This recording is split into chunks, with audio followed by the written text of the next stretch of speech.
फिर John Moxley 2011 में WWE के developmental territory FCW Florida championship wrestling में दाखिला हुआ।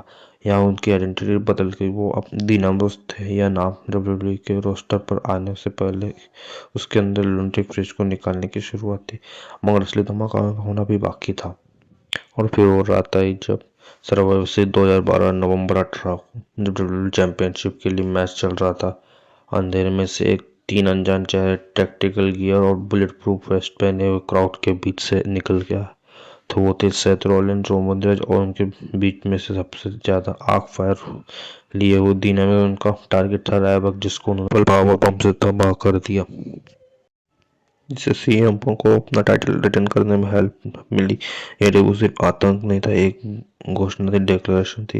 उन्होंने खुद को शील्ड के अन्याय के रखवाले का नाम दिया। उनका मिशन था डब्ल्यूडब्ल्यूई में हो रहा इनजस्टिस के खिलाफ लड़ना।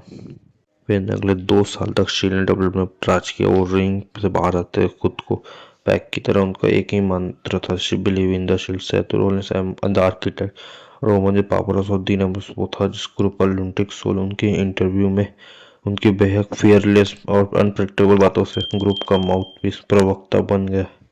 वो हर किसी पर हमला करते हुए Rybak, John Cena, team Helen और डैनियल ब्रायन और केन। उन्हें हाउस ऑफ जस्टिस का टाइटल मिला। उनकी हर एंट्री पर एक स्टेटमेंट थी वो कि यहाँ रूल करने आए हैं। अंदर रहते हुए भी दीन एम्ब्रोस ने अपने लिए एक अलग पहचान बनाई थी। एक्सट्रीम रूल 2013 में उन्हें कॉफी किंगस्टन को हराकर अपना पहला सिंगल्स टाइटल डब्ल्यूडब्ल्यूई में था, जो कि यूनाइटेड स्टेट्स चैंपियन थी। यह एम्ब्रोस का पहला सिंगल टाइटल था जो उसने हिस्टोरिक रन, ऐतिहासिक रन दिया 351 दिन तक चला था, जो मॉडर्न डब्ल्यू हिस्ट्री में सबसे लंबा लॉन्गेस्ट यूएस रेन है।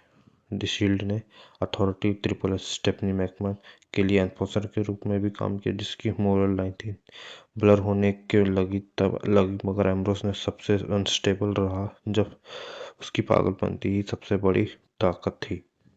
हर दोस्ती और हार पार्टनरशिप की एक लिमिट होती। 2014 में शील्ड ने अथॉरिटी को भागवत कर दिया। उनकी लेजेंडरी फैक्शन इवोल्यूशन त्रिपति रैंडी ऑर्टन और बटिस्टा को 2 बार हरा कर डब्ल्यूडब्ल्यूई में अपनी एक सीमेंट कर दी थी कि कुछ ठीक कर लग रहा। वो तीनों अब ब्रदर्स की तरह थे, लेकिन भरोसा, ट्रस्ट जल्दी टूटने वाला था जब रोमन की पीठ पर तरफ थी। सेथ ने अथॉरिटी के साथ मिलकर शील्ड को एक ही चेयर में शॉट में तोड़ दिया। इस धोखे ने दीन एम्ब्रोस को गुस्से नेक्स्ट लेवल पर पहुंचा दिया था।